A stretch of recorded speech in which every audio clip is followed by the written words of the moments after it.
clean Well, that up. it's May in Indianapolis, and that means one thing. It's time for the Indianapolis 500. So here's your PSA to all listeners. If you haven't experienced the Indianapolis 500, you got to do it, whether it's this year or next year. Just the sheer scale, the pomp and pageantry that goes into it, and the just adrenaline rush of watching these cars go around the track at 230 miles an hour. Now, my watch tells me, like, when I'm just watching television on low volume that I need to turn down the volume. So should I, come with ear protection, maybe? You probably should need some air protection. Yeah. I think my watch would probably just abandon me and just walk off my arm. I didn't know they make watches that say your hearing is at risk. You No, can't wear it yeah, at the like, concerts. You can't do anything with it. yeah, you can't do anything, but it's like right now it's telling me I'm talking too loud into my microphone. So yeah, your Apple Watch, if you really want a nagging watch, I recommend the Apple Watch because it's like, all right, you're listening, it's too much volume, and yeah, by the way, it's time to stand up again.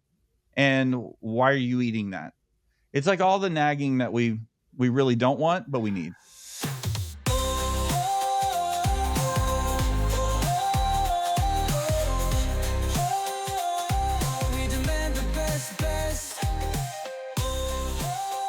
Hello and welcome to the best DPC podcast, the world and possibly the universe's number one show covering all things direct primary care. I am your host, Wayne Lowry. Today, guys, I am honored to have one of the OG podcasters in this space. Christopher Habig is with us. Some might say that he hosts his own number one direct primary care show, Healthcare Americana. Some say it's number one in the world. Some say in the universe. So we're very thankful to have him. His show is also the official Free Market Medical Association podcast. Say that all with one breath, if you may. He is the CEO and co-founder of Freedom HealthWorks and the Freedom Doc Health Physician Network. He's built the most comprehensive DPC startup program in the U.S. and has helped launch over 150 DPC practices nationwide. Look at the guy. He doesn't look old enough to have done that, but yes, that's the guy we have with us today. He is a champion of free market solutions. He is a policy advocate, and he has been part of the driving force to make plenty of changes, both in the state and federal level, to promote DPC and transparency in healthcare. Hopefully that was a good enough introduction for you, Christopher. We are glad to have you. And my first question before you say a word is this: what brings you to the podcast slums today? Well, Wayne, I've known you for a while, and you said, you know what, Chris, I've gotten behind the microphone, and I was like, well, this is going to be too good of a conversation. I find that the best conversations when you hit that record button, you got some familiarity with each other. I know how you work. I've seen a ton of your work. I'm a big fan of what you've been able to do down there in Texas and all over the place.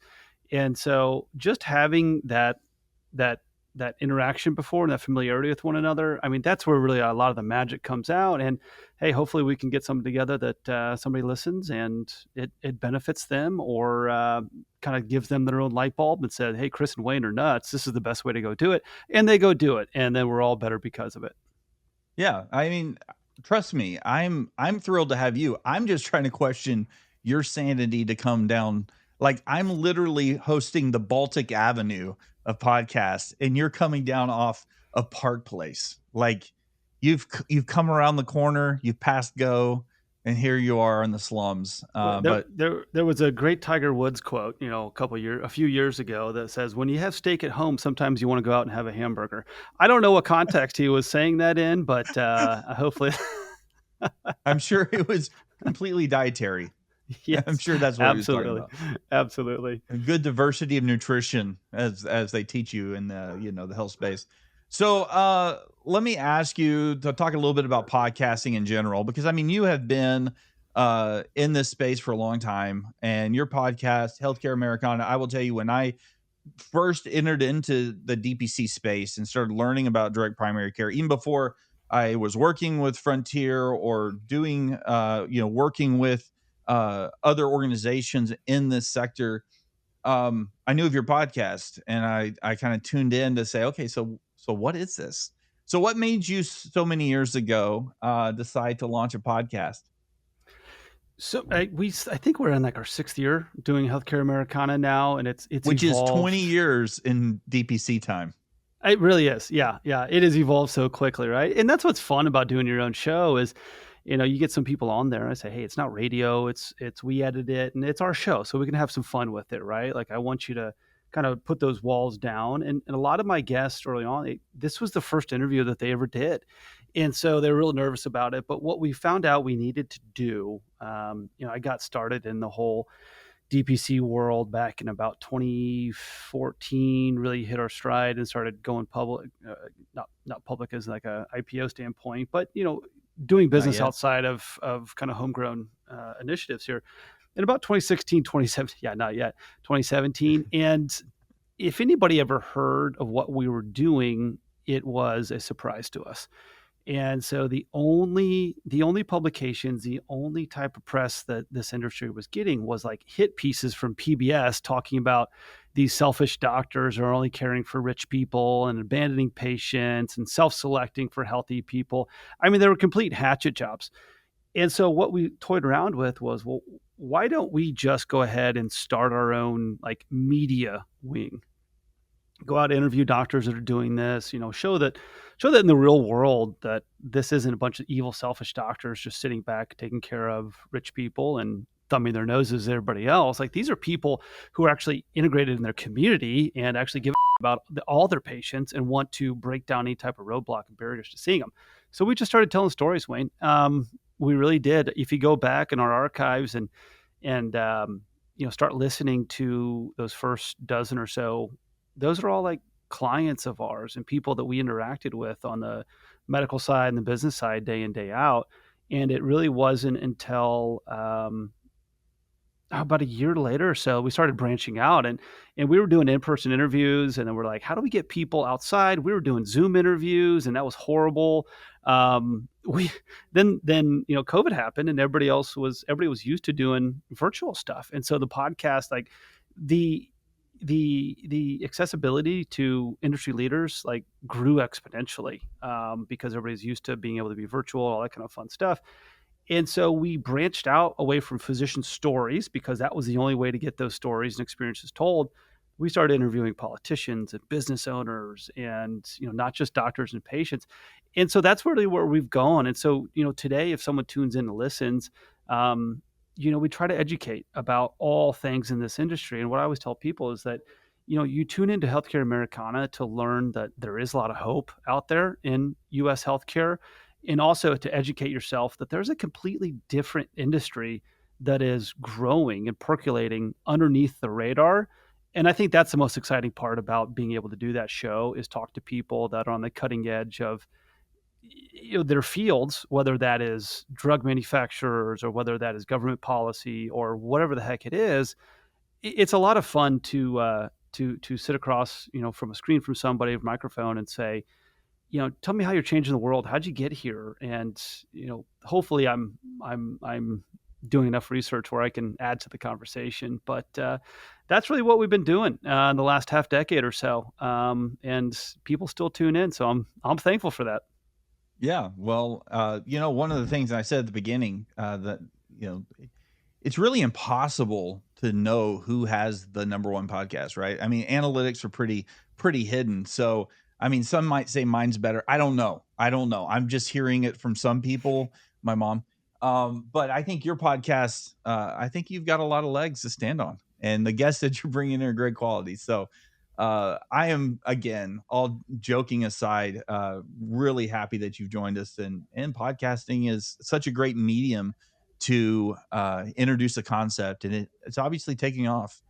You look at the last presidential election, a lot of people say it was the podcast election. Mhm. Podcast hosts had such an influence on that outcome. So no way to avoid podcasting as a place where great conversations happen, that long form content, where you can have great conversations. Now, I was going to say it's one of the things that even AI is going to have a hard time replacing. But then I don't know if you've seen it, the Talking Baby podcast. Have you seen that yet?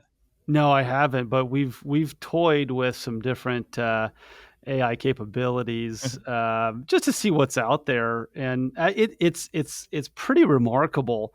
Um, you don't quite get the breadth of a conversation. They don't stray, and you don't get to kind of peek under the hood, so to speak. That I think you're exactly right. That pretty much won Trump, a lot of points, and being able to do those long form where, the other side was sticking to their talking points, and they just seemed like empty suits all over the place. And so I think this day and age, people, it's funny, Wayne, like, because you have a great point, but like people want to know that there's a human element to it because we've sterilized ourselves and our society into social media, and we can go all over the world and see how other people are leaving without leaving our couch, but yet we still need some of that human attachment. I think people are finding Right. it in different areas, and if conversations like this are where they find it, okay, great, let's give it to them.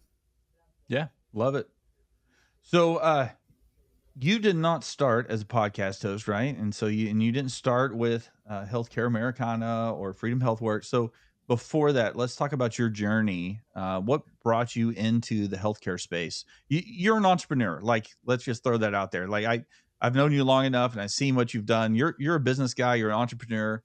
What led you to go down this path? I think it was like my crushing addiction deficit, or attention deficit, and being deficit on addictions helps too, but attention deficits. Um, it, About that it pharmacy interview. Yeah, exactly. Luckily, stayed away from all that. Um, what I found is, so I was raised by two physicians, right? And it just watch. I basically grew up in a doctor's office, and so I went to college thinking, hey, I'm going to continue the You family you grew up in business. a doctor's office, so you had a copy of the 1982 Family Circus and, National Geographic from 1974 sitting there in front of Absolutely, you to the read? little playroom, absolutely, with those little like bead things that go around the little like wire things. How Um, many how many, plastic plant jokes did you get to make as a child? I didn't make a lot of plastic, so I did play a lot of like original Nintendo, back there in Oh, my okay. dad's office because he had a private practice, and the school bus would actually like drop me off there. And this is before I got into sports and had after school commitments. But they had all these little stools with like the backless stools. And so as soon as that last patient was on there, man, I was racing those things around the office, big, up and down the hallways, crashing into it, playing with all like the plastic knees, all that. That was my childhood, and so a little bit different than I think most people. So I had That this crazy idea that's that, rolling head trauma. You're basically talking about rolling head trauma, right? oh, for sure, yeah, for sure. Well, I didn't crash. If you don't crash, you're okay. Um, Okay. the So the school bus would drop me off there. So different. And so I thought that's how medicine was practiced, right? Like dad was back then a small suburb of the north side of Indianapolis. And so I thought I wanted to be continue the family business there. And then got to college and realized that, there are a lot of miserable physicians out there, and including my parents. I had no idea until you start asking them, like, hey, what do you think about doing shadowing, all this kind of stuff? And they sit me down and be like, what are you doing? Why are you doing this? I'm like, Yeah. excuse me? And came out that like nobody I ever met from close family friends in the medical community would recommend going back. They wouldn't go back to medical school themselves, and they didn't want their kids to go back to medical school. It's like, okay, I don't know how many industries actually can say that, about the insiders. So, kind of cut the chase way. Like I bounced around different kind of stuff, did some different, gosh, I was in retail and publishing and real estate, and, learned a lot of the ins and outs of building out businesses, starting businesses, what you need to kind of go from, get some momentum. I think that's the hardest part in a lot of people's journey, is to say, wow, I can look out and see what Facebook, is doing now, or Google or Amazon, but people forget like where they started. And that start is the hardest thing. Inertia is very difficult to overcome. And very few people are actually able to do that. So over the years, and having successes and not so successes, we we ran into, some family members got sick, and parents weren't happy in medicine. We're like, what? There's got to be a better way. Why do we, as the best nation in the history of the world, the greatest nation, most powerful, most innovative, why are we settling for this type of a healthcare world? And so that's really where we set out to research, like, why can't you just hang a shingle up in front of a doctor's office and accept $100 bills and 50s and 20s? Why do you have to go through insurance? And so it kind of led us down this rabbit hole early to mid 2010s.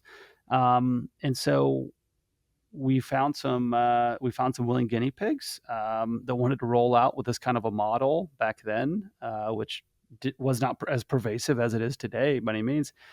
And those doctors decided not to do it. So we found some willing guinea pigs in my Yeah. parents, luckily, and some of their business partners, and they were our first startup.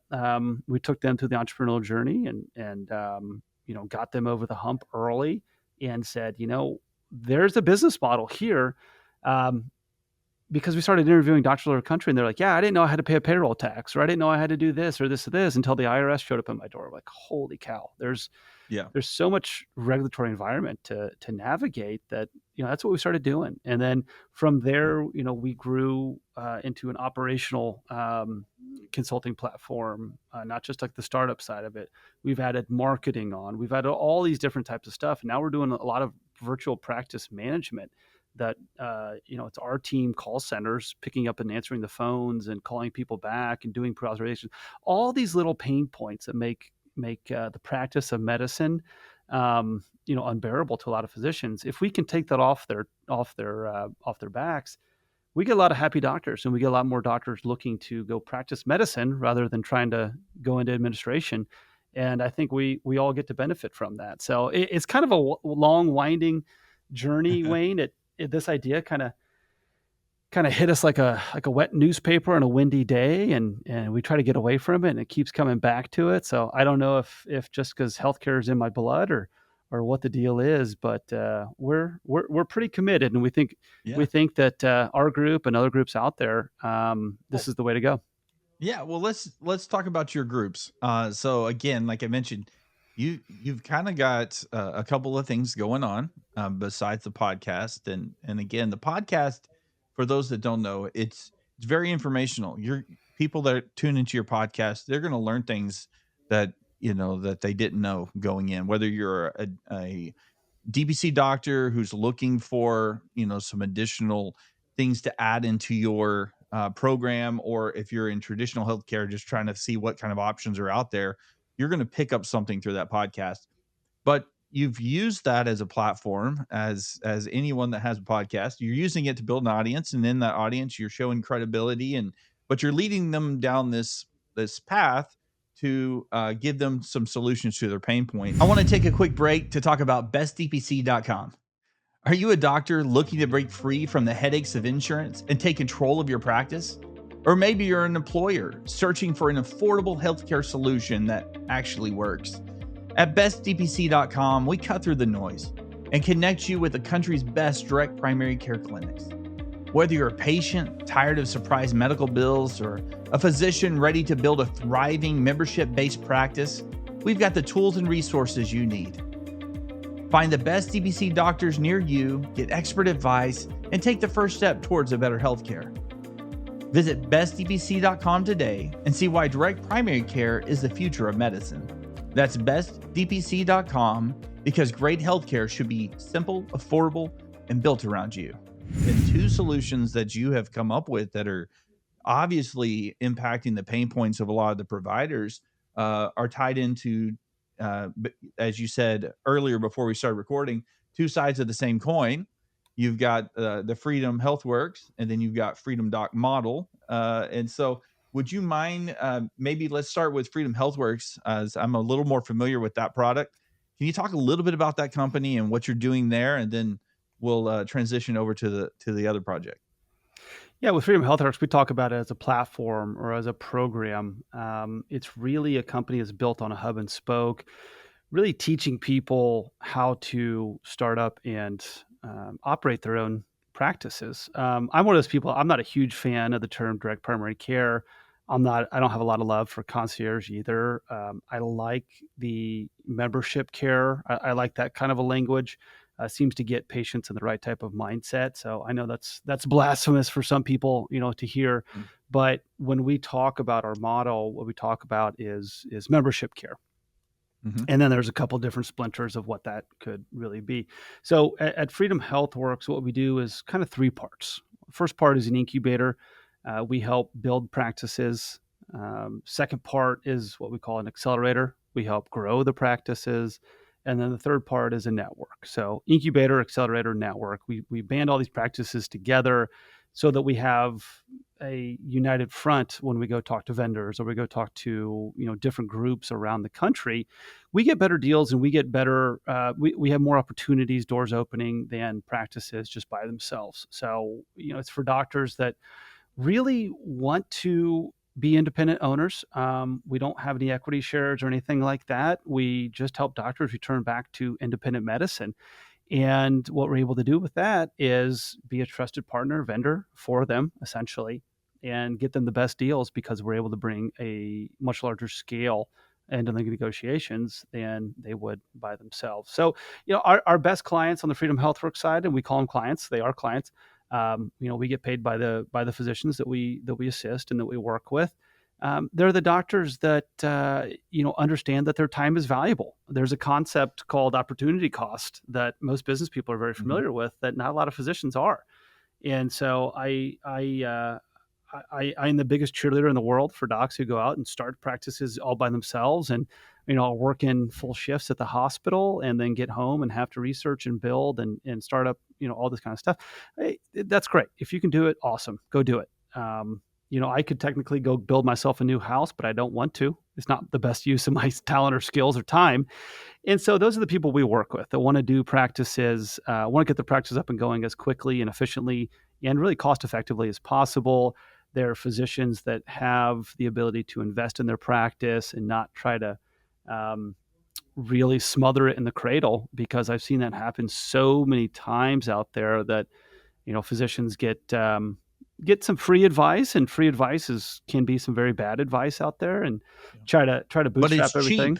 It's But it's cheap. cheap advice. I mean, why pay for something that can actually help you when you can just get free advice that sends you down the rabbit hole of destruction and despair? I mean, And yeah, and so our success rate is 97.5%, Wayne. So when we talk about starting over 150 practices, that means that we've lost less than 3% of those practices to going out of business. And I know wow. exactly who they are. Can basically count them on one hand, give or take. And there's a lot of lessons to be learned from that. And so we've gotten very good at defining who our best client is, and that's my whole Yeah. point. Like, we Yeah. want to work with somebody who wants to have a better lifestyle, who wants to get back up to and make more money than they did at the hospital within a couple of years, but you got to work your tail off, and you can't shortchange your practice because Well, you're not going to help anybody out. I mean, you get what you give. So, yeah, I mean, you can be providing all the information, you can be giving them all of the resources, but if a provider isn't going to lean in and do those suggestions, I mean, obviously you're only going to get what you give. So, Well, it's not only that, um, Wayne. It's not just us telling a doc what to do or how to do it. Our team is doing it for you. Like, this okay, is this is the most white glove service from a programmatic standpoint that you can possibly get within this industry. We are pushing yeah, buttons, pulling levers, talking to vendors. But when we send you something to sign with like a Quest or LabCorp, you got to sign it. yeah, And you got to do it pretty quickly to be able to hit your goals. So there is a mindset of physicians that we work very well with, and yeah, as time goes on, we're going to get more physicians in that distribution curve that aren't mhm, necessarily the pioneers. That heck, right, a lot of those people, like I said, my hat's off to you. I know a lot of them. I consider a lot of them to be friends. But we need more physicians. We need more providers, for that matter, in this industry. yeah. And encouraging everybody to go out there and take a second mortgage out on their house is not the way to go do it. Yeah. So you mentioned 3 different components to your program.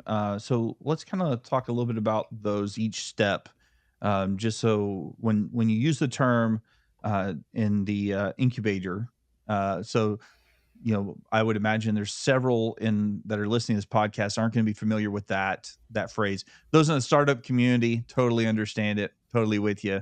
But can you share what that means and what does that look like from your program's perspective? Yeah, absolutely. So incubators, traditionally, you take an idea, you work with a team who kind of does this thing day in, day out. A lot of that is more of like a venture capital studio from a medical Hmm. standpoint. Think that your idea is a baby who's not born yet, right? So the incubator is the womb, and once you provide a very nurturing environment for that. So when we're in that incubator phase, it's about three different phases is how we work through that. Our first phase is what we call our feasibility study. We're going in, we're doing market research for you. We're doing legal matrix to make sure that there's no new state laws that are going to run into speed bumps, anything like that. Which is good because most state laws are very friendly to this, and it's getting easier to do business in this world, in our industry here, Wayne. Then we do business plans, budgets, anything that you might need to take to a bank, perhaps. So we have Hmm. banking partners that are very excited about this, which is very new and very rare. So there's not a lot of Hmm. banking options or loan options. So if you need a loan, we have those resources for you. A great group of people that we work with day in, day out. And so that's our phase one. So that's our feasibility study, very low cost. And then we just want to say, great, give you a go or no go decision. Hmm. If you say, great, everything looks good, I want to continue going, we move into phase two, which is really operational setup. Let's help get your brick and mortar up and going, or your virtual practice. Let's get all your systems. Let's get all your T's and C's, get your I's dotted, T's crossed, all that kind of fun stuff. Make it so you can do business. You have the right type of supplies, partners, vendors, tech, all that kind of fun stuff, licenses, insurance, all that, business insurance. And then phase three, we say, great, now let's grow your practice here within this. So let's get your pre-enrollment. Let's get your marketing foundation up and going, something that, you're very familiar with. When we do websites, Wayne, I'm curious to hear your thoughts on this one from really the SEO and kind of where you're coming in. But patients don't say direct primary care. Very few of them do. So how do we put our best foot forward and be good steward of resources and dollars and get the most eyeballs, ears, and people understanding exactly Hmm. what they're buying, what kind of medicine this is. So, there's a little bit of kind of push and pull, and there's a localization, in our phase three approach. But after those first three phases, you got a brand spanking new practice, ready to see patients, and everything is watertight, airtight, polished, and ready to rock and roll. So, all through that, we keep you informed of what we're doing. We educate you because ultimately, that physician or that provider is going to be the one responsible for that final So sale. So what is the like transition period you would say between the incubator phase and acceleration phase of your program? Is it when the ribbon cutting is complete? Now it's okay, now let's help you grow the practice. You're now in phase 2. How do you kind of see that handoff? And if a provider is maybe already air quotes launched, but they really haven't had any traction or momentum. Is there an opportunity for them to jump in Mhm. to maybe a that acceleration phase, somewhat bypassing the first, or how would you approach that? Yeah, it's a great question. The answer is yes. So, Okay, good. um, I love yes and no questions where there's no other needed information. yeah, Yes, you can we jump can right do in, that. right? You can jump We right can in do that. midstream. Yeah, You're a absolutely. sales guy. I see that right now. Yes, I can do that. There's a difference between being a sales guy and saying yes to things, and then your operations team actually wanting to go have lunch with you too, to be able to Yeah. perform on the things you promise, right? The Operation guys, yeah, I mean, they can deal with it. That's been my motto. Oh, they'll Chris, you figure it promised out. what? No, I they know they trust me enough that I'm not going to do that to them by any means. Yeah, we do have clients who come in and say, "Hey, I thought I could go do this by myself, but traction's just not there. Can you guys help me out?" And so, from our acceleration standpoint, we've got a bevy of services from a marketing service into inbound, outbound call centers, patient sales, complete service team to answer your phones, get back to people. Hell, we'll do your bookkeeping and accounting if you really need to. So there's a lot of different things that we try to satisfy more on a fractional basis to help save overhead cost. And you get to work with people who are living and breathing this industry every single day. So I think that's a huge differentiation point from us. Now, I will say, Wayne, as a cautionary tale, there's been a lot of clients that or a lot of prospects, I guess, is the right way to say that, who've come to us and say, "Hey, I need help growing my practice." And we take a look at what they've done before, and it's like, you need a complete restart because Yeah. there's nothing here. There's absolutely no Yeah. foundation to build upon. So either we need to go back and kind of do a quick, incubator launch program, or we can't work with you.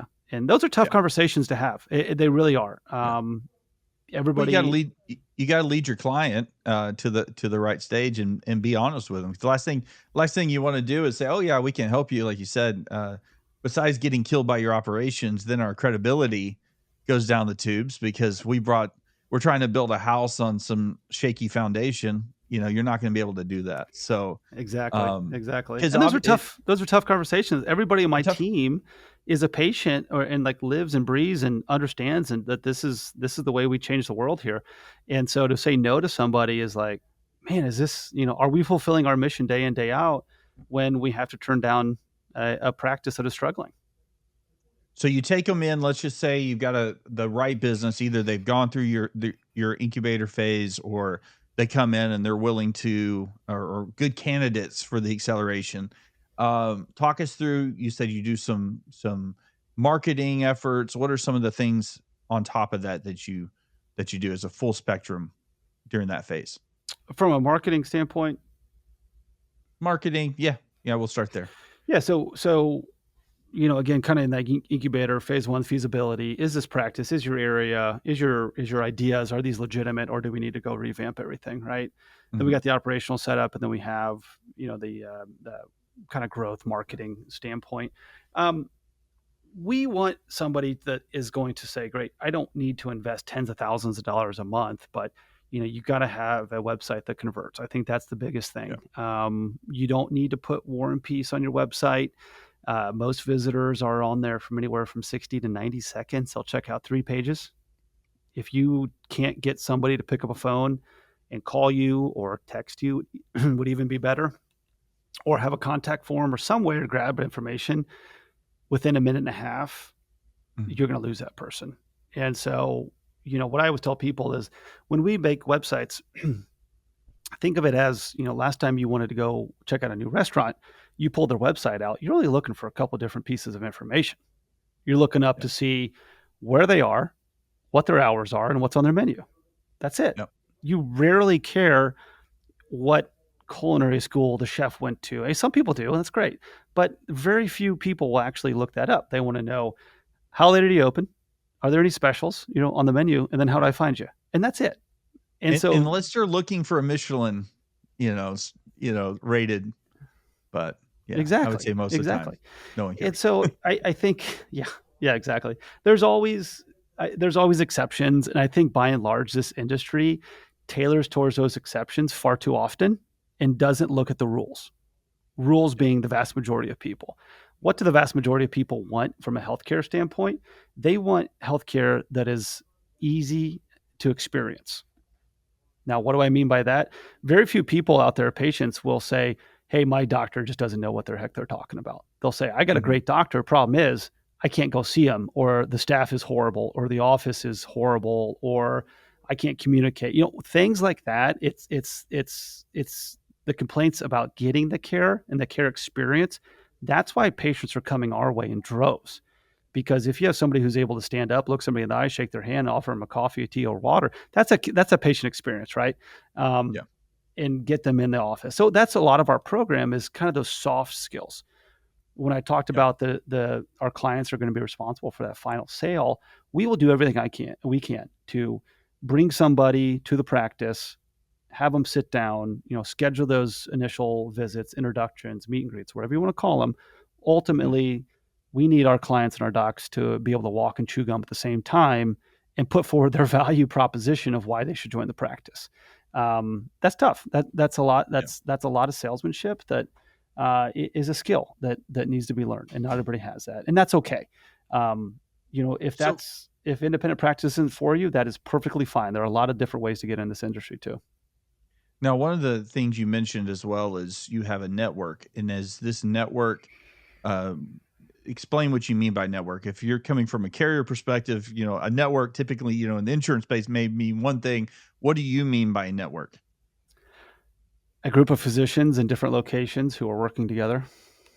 So, like having a shared client with different, like an employer group contract with multiple physicians, or is this more like a collaborative, like, hey, let's share SOPs? Really more collaborative. What's fun is that when we work with practices all over the country, somebody can have an idea and say, "Hey, will you guys help me go vet this vendor?" Or "What do you think about this?" And we say, "Great, let's try it out. We'll do everything we can, support you." And then we say, "Hey, this worked really well. Do you mind if we share this with the broader community out here, the broader network?" And they're like, "Yeah, absolutely." So it's a very decentralized kind of a learning environment Okay. where people are able to experiment on their own, and then we can use that and say, "Great, let's bring this innovation to other practices across the country." And so that's one part of it. The other side of it is when my team calls up a national lab provider, for instance, and says, "Hey, we've got tens of thousands of patients who are all over Mhm. the place." It's a lot more powerful than saying, "Hey, I got 200 patients in my little town here. Can I get you best pricing?" So Gotcha. I don't know if this industry ever scales, Wayne, but there's a lot of replication that can happen. Yeah. And that replicability, I think, is one of the strongest things about what these docs are doing out there across the country. Gotcha. Take a quick break to talk about scalebyseo.com. If you run a direct primary care clinic, you already know the power of patient relationships. But here's the thing, patients can't sign up if they can't find you. That's where Scale by SEO comes in. We help DPC clinics get seen where people are searching. So you're not just waiting for word of mouth referrals. With the right SEO strategy, your practice becomes the obvious choice when people are looking for better healthcare options. If you're not showing up where they're searching, you're missing out. Be visible, get found, grow your practice. Don't leave growth to chance. Visit scalebyseo.com today and let's get your clinic in front of the right people. So that's Freedom Health Works. So tell me about Freedom Doc. Freedom Doc Health was started as most of our companies. You probably got that earlier in the conversation, just out of frustration. When we did this a couple of years ago, and it was hard for physicians who didn't have a savings account big enough to go out and build their own practices. And I think that's still very true to this day, that this industry is funded by cash. And Mm-hmm. meaning, imagine you're a car dealer and you've got all these great vehicles on the lot, but you have no financing programs, you have no payment plans. People just have to come in and stroke you a check. And that's what DPC has been and has been able to grow despite that, pretty robustly. It's still far too few numbers to really make a difference, but, we're small but mighty. And so what we decided to do around, our hometown of Indianapolis in Indiana, was go out and start our own physician network. We're able to go out and employ physicians, get them started in their own DPC practices, and then provide a lot more robust back-end services so that doctor can truly focus on their patients. We don't interfere with care decisions by any means, but people who understand exactly what membership care and DPC is understand that when you give a physician more time in the waiting room, in the exam room, excuse me, um, things like referrals, all that kind of stuff, just kind of dissipate and they go away. So we get happier doctors. We get physicians who probably wouldn't be able to get into this industry within the next 3-4 years. We get them in now. They're able to build into Mm-hmm. their communities. Um, we really, really want them to be integrated with their local town, community, city, be a pillar, be able to walk into a cafe and people recognize them, right? So it's kind of this old Norman Rockwell vision of Mm-hmm. what doctors used to be, but that's what we're trying to bring back. So with our Freedom Okay, so Doc you're Health, go ahead. Freedom Doc. So when you're bringing in or you're recruiting a provider, are you implanting them into a DPC practice? Is that the Hmm. concept? There More you go. than, hey, we're gonna. So the Freedom Health Works is more of the, hey, you're an entrepreneur or you want to start your own practice, you are this, and Freedom Doc is more about the integrating into an existing practice, maybe a clinic that wants to go multi-location. Is that kind of the concept, or having multiple providers at one location? What are you seeing more of? What we're seeing is, and so these are clinics that have Freedom Doc Health on the front, and so one, we get brand awareness, which is Okay. is a is a big issue in the direct primary care world right now. Every single clinic out there is called something different, and so consumers don't understand what this Hmm. kind of concept is. But it says our name on it. It says our company name on it. It's a physician's clinic, but we're able to provide the resources to get that clinic up and going off the ground. So, the message to doctors is if you want to be independent and run your own practice, go to the Freedom HealthWorks site and take our program, take that incubator program. If you're a physician and you want to do DPC and you want to do membership care and that's everything in the world, but your savings account, is still is not big enough to support a jump into your own business, talk to freedom.health. And again, we're super creative when it comes to naming stuff, but the terminology seems to work. But freedom.health could be a good solution for you. A lot more resource, a lot more back end. It's going to look and feel really like the best job you've ever had. But you get a lot of the ownership part of that decision making when it comes to care and patients, all that kind of fun stuff. So we never want to interfere with the physician autonomy, but we can make the journey a little easier, a little faster. So where would those be located?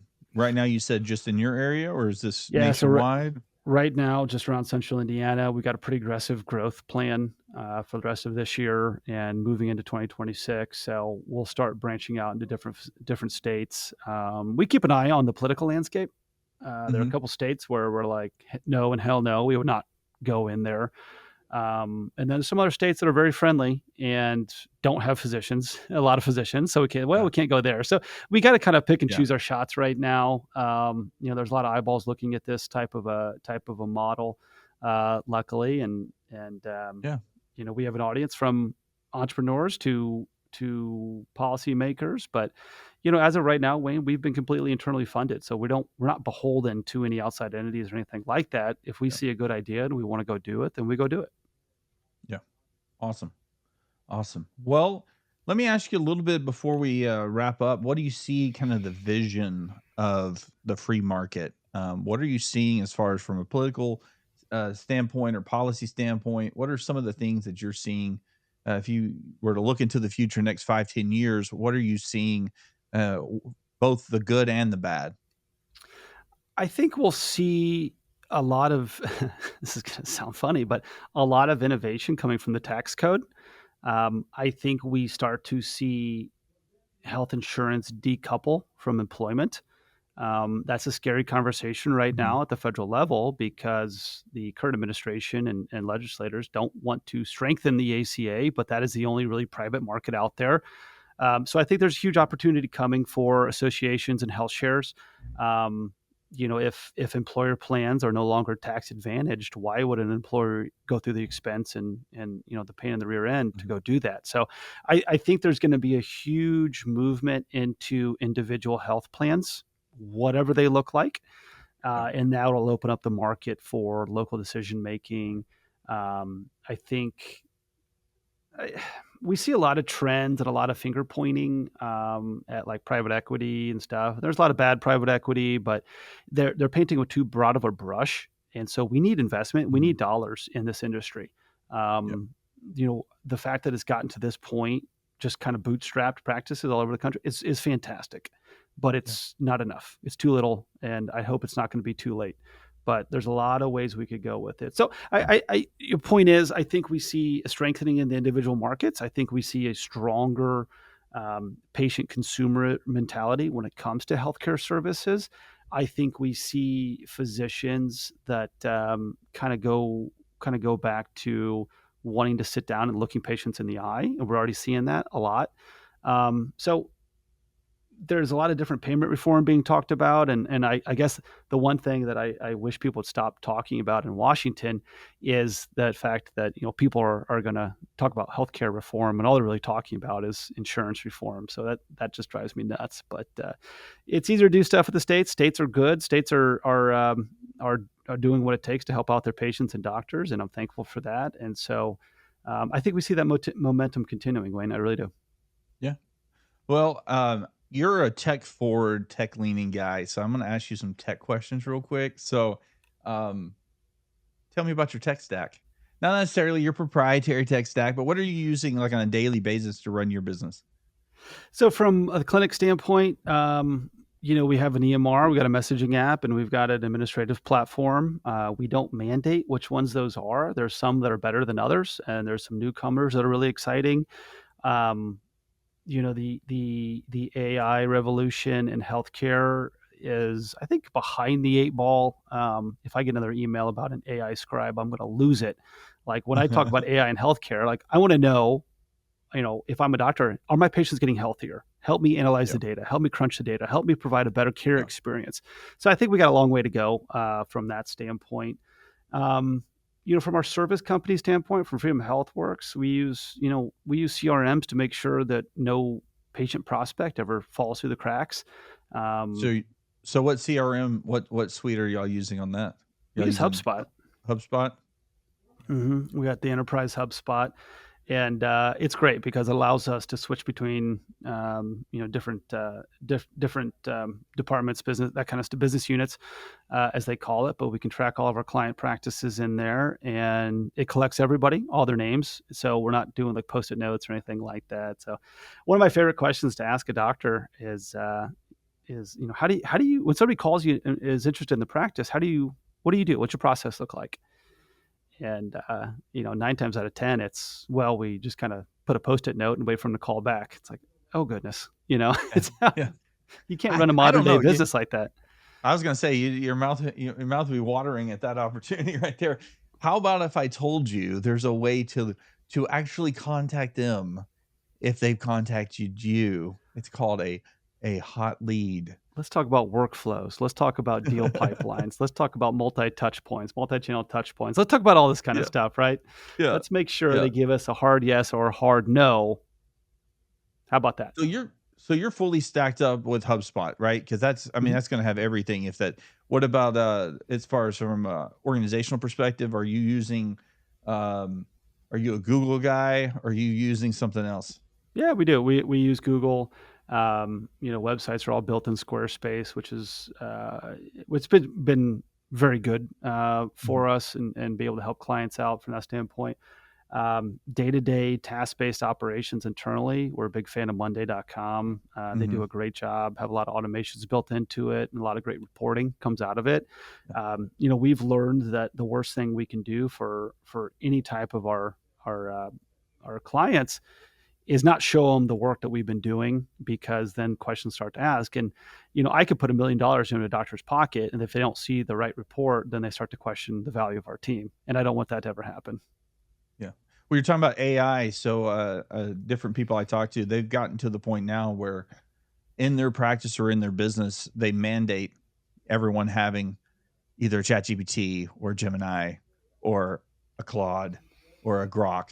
So it depends on the company and what their purpose is. They're basically mandating what is y'all's AI of choice.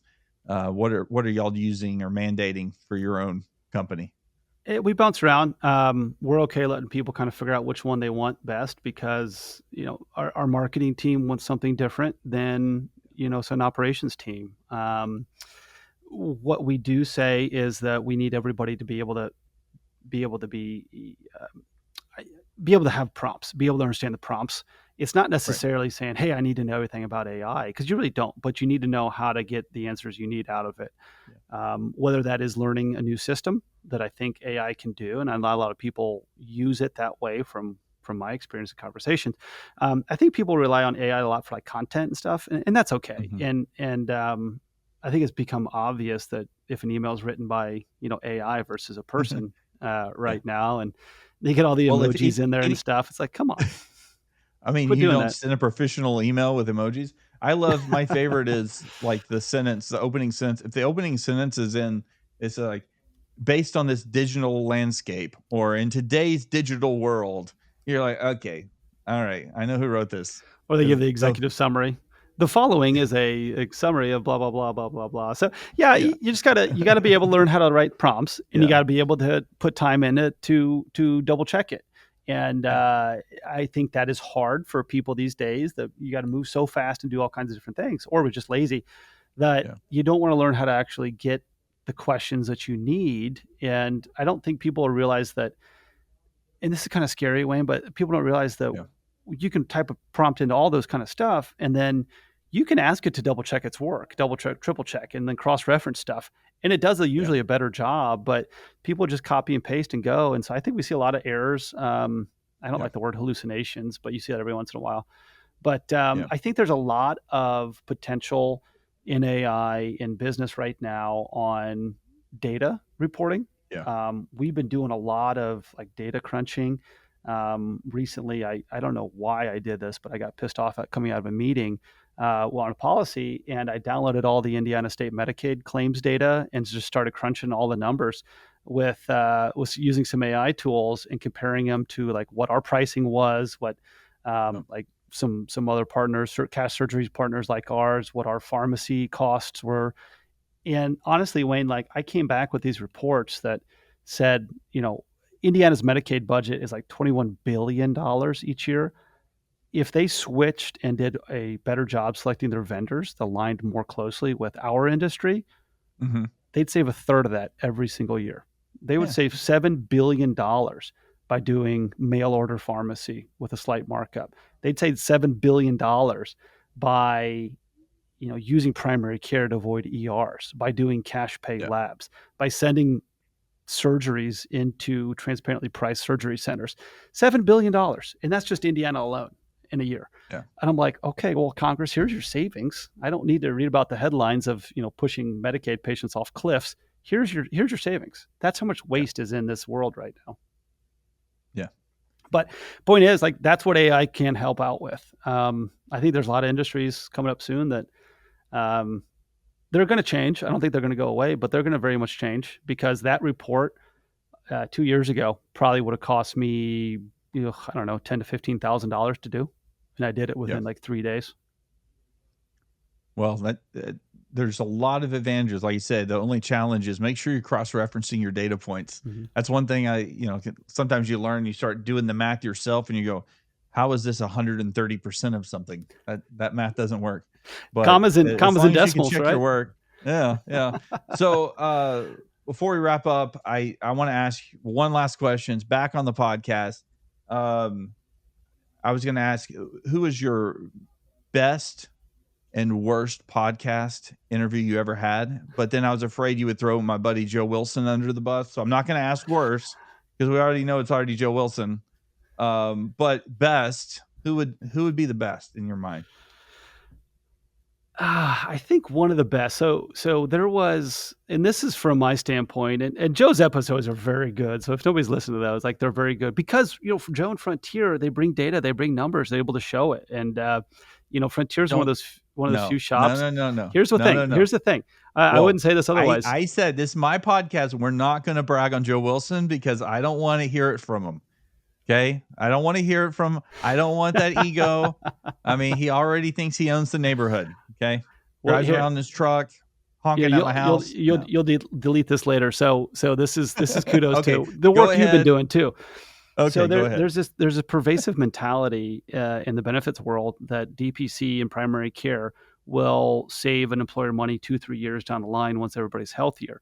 And so what you guys did down there was come out and show that no. Actually, switching over to DPC and primary care, the savings start rolling in a matter of months, like 2 to 3 months, not years. And that was the biggest thing. I'm like, holy cow, let's broadcast this. Yeah.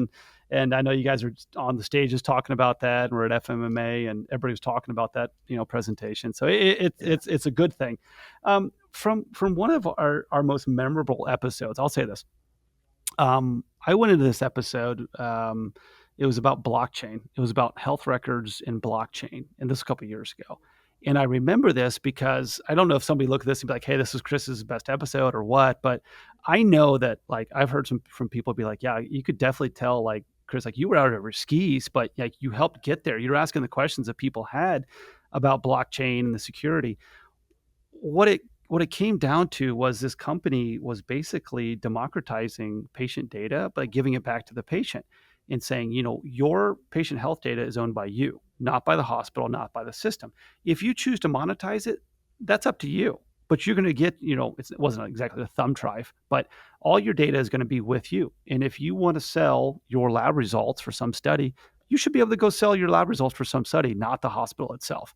And that was one of, like, the most profound episodes that I walked out of as a host saying, holy cow, like this totally changed my perspective on what the healthcare industry, really what makes it go, and how valuable data is to people, and how often we just turn a blind eye to the human element of that because, there's some study or population health or all this kind of stuff. So that was the day that I started, not being a believer in this whole population health movement and really focusing on treating people like individuals. So that was kind of a longer question probably, but some of Well, the here's worst what I would ones do. here, Wayne, I'll tell you some of the worst Okay. ones. Anybody who contacted us, and we don't do this anymore, but anybody who had just released a book, I can't do Oh, authors anymore. I can't do authors. they're the worst. There are some They're the worst. people who author is like a secondary, but if somebody comes in and says, "Hey, we just released a book about blah blah blah," I can't. I don't do that anymore unless you got something else to talk about. But I will not talk about someone's book unless Yeah. it is additive to the conversation. What would be worst, bringing on someone who wrote a book or someone who has a podcast, like in your show? A book, Okay. All right. absolutely. Okay. So there's still hope for me. Okay. Good. The guys with podcasts are fun because you talk to everybody all over the place, and so the conversations are so wide ranging. Like Yeah. Wayne, in no time you're going to be an industry generalist, which is fantastic because that makes you far more interesting at cocktail parties than somebody who is just so narrow focused. Yeah. Well, I appreciate it. I'm glad, people that listen to your podcast, you're doing all the questions, you're asking all the questions. So I thought it's really good to have you on to share what you're doing, sharing your expertise. And I want to thank you for being on the podcast. How can people find you if they want to learn more? Google. I think Google's just the Google. easiest thing. Habig, Just H-A-B-I-G Google your name. there. Yeah, Okay. I'm out there. You'll probably find some good stuff. I think most of it's good. But check out freedomhealthworks.com if you're interested in kind of the industry, so to speak. So, we talk a lot to physicians from that standpoint. If you're interested in the clinical network that we're building, so that's our Freedom Doc Health side. So that's freedomdoc.health. And check out what we're doing there. And we're looking to expand pretty aggressively. Podcast is healthcareamericana.com. We will eventually start a new podcast, Wayne, just talking about more patient-focused efforts Okay. and keeping Healthcare Americana more of like that industry kind of high level. And then, we're looking to work with other podcasters out there who are the same mindset, as shared distribution lists, all that kind of fun stuff. So there's a lot of opportunity we can to just continue working together. And I think that that collaboration is something that our industry needs and we as people need. Well, I appreciate it. You're also on social media, right? LinkedIn. Y'all post on Facebook, Instagram, Twitter. I mean, X. Sorry. Company does. I don't. I tend to be more of that private one. So if you try to find me on Facebook and social media, you might be able to find my profile, but you're not going to see anything on there. Those are picture of the kids. Those are mine. Okay. But LinkedIn's usually the easiest thing. I pop in and out of there to try to share some wisdom and any other crazy ideas I've had. So LinkedIn, if you want to connect personally, is the easiest. Yeah. Well, if you're listening to this podcast or watching us on YouTube, make sure you go check out what Chris is up to. And obviously they've got a lot going on. They've been helping this industry for many years. And if you have questions, go check it out. Go to their website. This is a wrap on our podcast today, but I do need to ask everyone that's listening to do me this huge favor. Rent is due. And because rent is due, I need your help to share this podcast. If you're listening on iTunes, go ahead and give me all those stars. I appreciate it. If you're watching on YouTube, all you got to do is share, like, comment, subscribe. I mean, just 4 or 5 things. That's all I am asking. This show costs you nothing, but you sharing it does the world for this reach. So we do appreciate that. Also, go on over to bestdpc.com to learn more about what's happening in the DPC space. We appreciate you listening to our podcast. And until next time, your health matters. So demand the best with direct primary care. Bye-bye.